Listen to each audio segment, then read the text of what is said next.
ఉన్న బంగారాన్ని విడిపించి ఆ రోజు ఆన్లైన్ రేటుకే మేము కొంటాం. Sharma gold company. ఓం శ్రీ మాత్రే నమః. అక్షయ తృతీయ వచ్చేసింది. బంగారం కొనాలా? బంగారం చూస్తే ఆకాశాన్ని అంటేస్తోంది. మరి ఏ విధంగా బంగారం కొనాలి?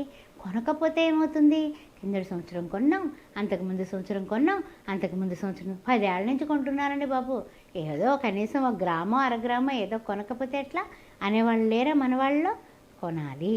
ఎలా కొనాలి అంటే బంగారం పెరిగింది కాబట్టి మన బడ్జెట్కి ఎంత వస్తే అంతే కొనండి. గురువింద గింజ ఎంత వస్తే అంతే కొనండి. అంతేగాని అప్పు చేసి పప్పు భోజనం చెయ్యొద్దు. అందువల్ల చూసుకుని దాన్ని బట్టి బడ్జెట్ చేసుకోండి. అసలు ఈ అక్షయ తృతీయ ఈ అక్షయ తదియ అనేది ఏమిటో తెలుసా? నరసింహస్వామి నిజ దర్శనం. ఎక్కడ మనకి చక్కగా వెళ్ళిపోండి. ఎక్కడికి వెళతారు మీరు? విశాఖపట్నం వెళ్ళినట్లయితే అక్కడ చందనోత్సవం జరుగుతుంది. సింహాచల అప్పన్నకి చంద్రోత్సవం జరుగుతుంది. అక్షయ తృతీయ రోజునే జరుగుతుంది. అంతటి విశిష్టమైనటువంటి పుణ్య దినం ఇది. ఆ తర్వాత ఏంటంటే ఇంకొక విషయం ఉంది. ఏంటో తెలుసా? వ్యాసుల వారు శ్రీ మహాభారతాన్ని మొదలుపెట్టిన రోజు. నారాయణం పరబ్రహ్మం, నారాయణ పరంజ్యోతి, అంతర్బహిచ్చ నారాయణ. ఆ నారాయణుడికి ఇష్టమైనటువంటి అద్భుతమైనటువంటి రోజు ఇది. అయితే ఇంకొక విషయమైన రోజు ఉంది తెలుసా? ఇది గంగమ్మ తల్లి ఉద్భవించిన రోజు భూమి మీదకి. భగీరథుడు వెళ్ళి గంగమ్మ తల్లిని ఆ ఆకాశం నుంచి భూమి నుండి భూమికి రమ్మని దివి నుంచి పిలిచాడు కదా, ఆ రోజు ఈరోజు. సరే పోనీ ఇంకా బాగుంది. శ్రీ మహావిష్ణువు సాక్షాత్తు పరశురామ అవతారం ఎత్తినటువంటి విశిష్టమైనటువంటి అద్భుతమైనటువంటి ఆశ్చర్యమైనటువంటి రోజు, పండుగ రోజు ఇది. అయితే మనం ఎప్పుడు కూడా మనీ కమ్స్ అండ్ గోస్ అంటూ ఉంటాం. మనీ వస్తుంది పోతుంది. ఏమవుతుంది? మొరాలిటీ కమ్స్ అండ్ గోస్ అవ్వకూడదు. అంటే ఏంటి? దైవత్వాన్ని గట్టిగా పట్టుకుంటే మనం మనీ పెరుగుతుంది, అంటే ధనం పెరుగుతుంది, ధనయోగాలు వస్తాయి, శుభయోగాలు వస్తాయి, లక్ష్మీ కటాక్షం వస్తుంది, సరస్వతి అనుగ్రహం వస్తుంది. శక్తినివ్వు అంటే ఆ దేవి సర్వభూతేషు లక్ష్మీ రూపేణ సంస్థిత, నమస్తత్వే నమస్తత్వే నమస్తత్వే నమో నమః అని ఆ లక్ష్మీ రూపంలో అమ్మవారు మనకు అనుగ్రహిస్తుంది. అందుకని చిన్న మెత్తు బంగారం కొంటూ ఉంటారు మన వాళ్ళు.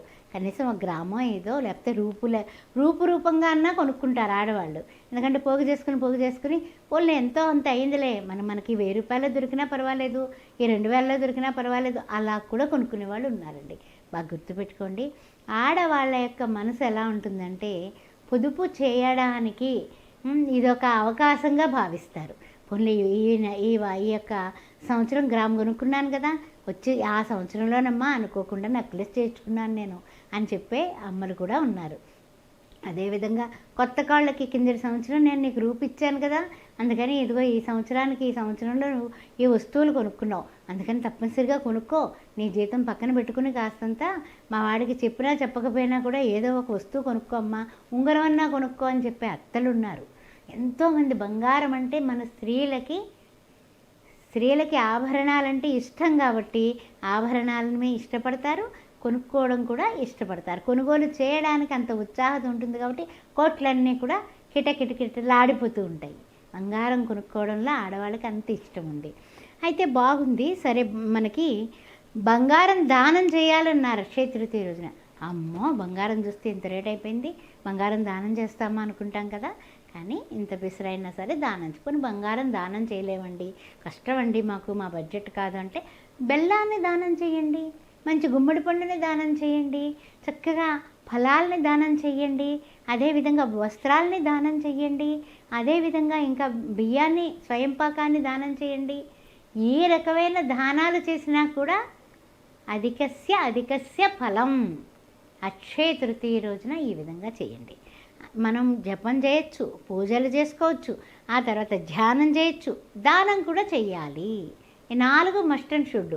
షోడశోపచార పూజాం సమర్పయామి అనేసి మనం సంకల్పం చెప్పుకొని చక్కగా మనం ఆచమనం చేసి, దీపారాధన చేసి, ఆచమనం చేసి, సంకల్పం చెప్పి, కలశారాధన చేసి, గణపతి పూజ చేసి, ఎందుకంటే గణపతే నమః, ఏకదంతాయ విద్మహే వక్రతుండాయ ధీమహి తన్నో దంతి ప్రచోదయాత్తు అని ఆ గణపతిని తలిచి మనం అయిన తర్వాత విష్ణు సహస్రనామం పారాయణ చేసి కుబేరుడు మనకి కటాక్షం కలగాలంటే మనం ఏం చేయాలి? ఉత్తర దిక్కుగా దిగి కూర్చొని మనం పూజ చేయాలి. సరే, ఉత్తరం దిగా కూర్చున్నామండి. కుబేరుడు లక్ష్మీదేవి పటం దొరికింది, కుబేరుడు భార్య కూడా ఉందండో అక్కడ. అలాంటి ఆ పటాన్ని మేము పెట్టుకుని పూజ చేస్తున్నామండి. మరి కలసం పెట్టలేదండి, ఎలా? పర్వాలేదు, చక్కగా ఒక అరటాకులోకి అసలు బియ్యం వేయండి, దాని మీద ఈ యొక్క కుబేరుడు లక్ష్మీదేవి ఉన్నటువంటి పటాన్ని పెట్టండి, మంచిగా పూలదండ వేయండి, అలంకరించండి, పసుపు కుంకుమ అక్షింతలు పువ్వులు గంధముతో మంచిగా చేసి దీప ధూప నైవేద్యాలతో అమ్మవారిని పాయసాన్న ప్రియాసక్త పాయసాన్ని చక్కగా నైవేద్యం పెట్టండి, అరటిపళ్ళు నైవేద్యం పెట్టండి, కొబ్బరికాయ కొట్టండి, అన్ని రకాలుగానే కూడా మీరు పూజ చేయండి. ఆ తర్వాత దద్దోజనం నివేదన చేయండి. ఇంకా అంతకన్నా ఇంకేం లేదు. తర్వాత ఏంటంటే కనుక కొంతమంది అంటూ ఉంటారు, మరి ఎలా అండి, మరి ఇవన్నీ కూడా మనం చేస్తున్నాం కానీ అమ్మవారి కటాక్షం వెంటనే రావాలంటే ఎలాగండి? యాలుక్కాయలు ముందు రోజున నానబెట్టుకొని 54 కానీ 108 కానీ యాలుక్కాయలను దండ కింద గుచ్చేసి చక్కగా అమ్మవారి పటానికి అలంకరించండి, ఈ కుబేరుడు పటానికి అలంకరించండి. తర్వాత అమ్మవారికి తాంబూలం సమర్పయామంటాం కదా, అది ఉట్టుట్టి తాంబూలం కాదు. 2 అరటిపళ్ళు, చక్కగా 2 యాలకులు, 2 లవంగాలు, చిన్న దాల్చిన చెక్క ముక్క, అదే విధంగా దాంట్లో చిన్నంత మంచి ఏంటంటే కనుక కర్పూరం, పచ్చకర్పూరం అంటాం కదా, అది వేసి అక్కడ తాంబూలం పెట్టి, తల్లి తాంబూలం తీసుకోమ్మా, ఉట్టుట్టు తాంబూలాలు కాదు, మనం ఏంటంటే ఒక్కపొడి ప్యాకెట్ 10 రూపాయలు పెట్టట్లేదు, మంచి తాంబూలం పెడుతున్నాను తల్లి, తీసుకొని మా ఇంట్లో కూడా నీ నోరు ఎంత ఎర్రగా అయితే పండుతుందో అంత చక్కగా మాకు పంట పండాలి, మేము ఏదైతే తలపెడుతున్నామో అన్ని పనులు కూడా నిర్విఘ్నంగా ముందుకు వెళ్ళిపోవాలి అని పూజించండి. పూజించిన తర్వాత తప్పనిసరిగా మీ దిశ కూడా మారి తీరుతాయి. అందువల్ల భక్తి ప్రధానం. లక్ష్మీ అష్టోత్తరం కానీ, సహస్రం కానీ, విష్ణు సహస్రం కానీ, విష్ణు అష్టోత్తరం కానీ చేసుకోండి. తర్వాత ఇంకొకటి ఏమిటంటే కనుక సమయానికి ఏదైనా సరే భోజనం సమయానికి ఎవరు వచ్చినా కూడా భోజనం పెట్టండి ఆ వేళ. అదే కాకుండా నారాయణని వెతుక్కుని వెళ్ళి, నారాయణులు అంటే దీనజనులు, వాళ్ళని వెతుక్కుంటూ వెళ్ళి చక్కగా కనీసం ఒక 4గురికో 5గురికో 9గురికో 11 మందికో 21 మందికో మీ బడ్జెట్ని బట్టి మీరు భోజనం, అన్నదానం, వస్త్రదానం విరివిగా చేయండి.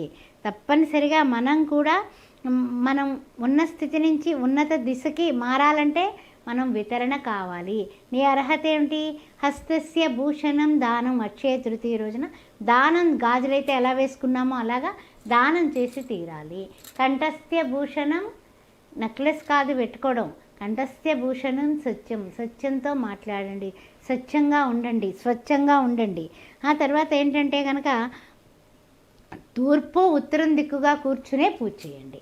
చేసి తప్పనిసరిగా భగవంతుడిని మొక్కుకోండి. మరలా సంవత్సరానికి ఇంకా అభివృద్ధి మీలో కనపడుతుంది.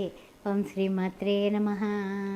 సుమన్ టీవీలో మీ పర్సనల్ అండ్ బిజినెస్ ప్రమోషన్స్ కోసం కింది నెంబర్కి కాంటాక్ట్ చేయండి.